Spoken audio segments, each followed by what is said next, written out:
ধর্ম ধর্ম আসলে কি? আজ আমরা শুনব মহাভারতের এক মূল্যবান বাণী, যা আমাদের চোখ খুলে দেয়। ধর্ম মানে আসলে কি? ধর্মকে যে রক্ষা করে, ধর্ম তাকে রক্ষা করে। ধর্ম কোনো বাহ্যিক আচার নয়, বরং অভ্যন্তরীণ রীতি। যে ব্যক্তি সত্য, ন্যায়, সহানুভূতি এবং কর্তব্যকে রক্ষা করে, সে আসলেই ধর্ম রক্ষা করে।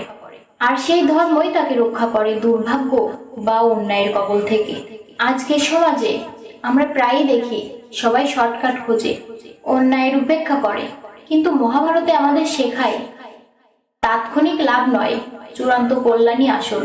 যদি আপনি অন্যায় না করেন, সত্যবাদী হন, নিজের কর্তব্যে অবিচল থাকেন, তাহলে পরিস্থিতি যতই কঠিন হোক, আপনি শেষ পর্যন্ত জয়ী হবেন।